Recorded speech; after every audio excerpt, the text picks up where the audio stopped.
Looking out from under the modern glass entrance overhang that somehow meshed with the age of the building and its neighbors, I enjoyed the relative quiet of my tree-lined street before I reached the bustle and flow of traffic on Broadway. One day soon, I hoped to blend right in, but for now, I still felt like a fraudulent New Yorker. I had the address and the job, but I was still wary of the subway and had trouble hailing cabs. I tried not to walk around wide-eyed and distracted, but it was hard. There was just so much to see and experience. The sensory input was astonishing. The smell of vehicle exhaust mixed with food from vendor carts, the shouts of hawkers blended with music from street entertainers, the awe-inspiring range of faces and styles and accents, the gorgeous architectural wonders, and the cars. Jesus Christ. The frenetic flow of tightly packed cars was unlike anything I'd ever seen anywhere. There was always an ambulance, patrol car, or fire engine trying to part the flood of yellow taxis with the electronic wail of ear-splitting sirens. I was in awe of the lumbering garbage trucks that navigated tiny one-way streets and the package delivery drivers who braved the bumper-to-bumper traffic while facing rigid deadlines. Real New Yorkers cruised right through it all, their love for the city as comfortable and familiar as a favorite pair of shoes. They didn't view the steam billowing from potholes and vents in the sidewalks with romantic delight, and they didn't blink an eye when the ground vibrated beneath their feet as the subway roared by below, while I grinned like an idiot and flexed my toes. New York was a brand new love affair for me. I was starry-eyed, and it showed.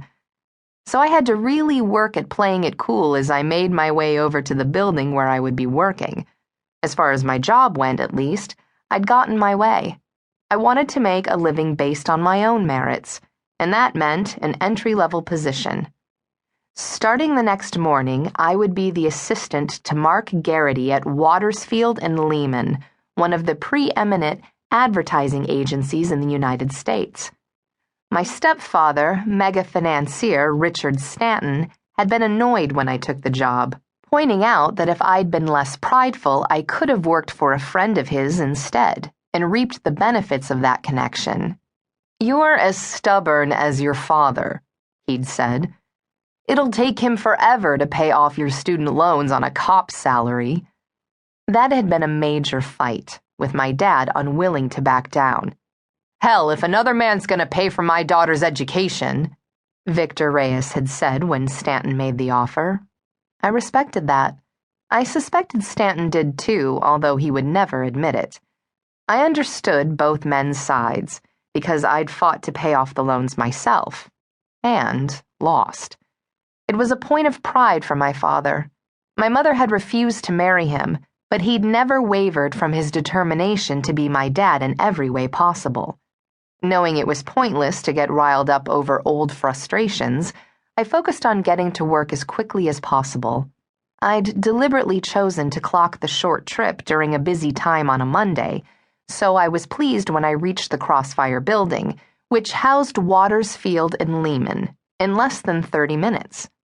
I tipped my head back and followed the line of the building all the way up to the slender ribbon of sky. The Crossfire was seriously impressive, a sleek spire of gleaming sapphire that pierced the clouds. I knew from my previous interviews that the interior on the other side of the ornate copper-framed revolving doors was just as awe-inspiring, with golden-veined marble floors and walls and brushed aluminum security desks and turnstiles. I pulled my new ID card out of the inner pocket of my pants and held it up for the two guards in black business suits at the desk. They stopped me anyway, no doubt because I was majorly underdressed, but then they cleared me through. After I completed an elevator ride up to the 20th floor, I'd have a general time frame for the whole route from door to door. Score. I was walking toward the bank of elevators when a svelte, beautifully groomed brunette caught her purse on a turnstile and upended it, spilling a deluge of change. Coins rained onto the marble and rolled merrily away, and I watched people dodge the chaos and keep going as if they didn't.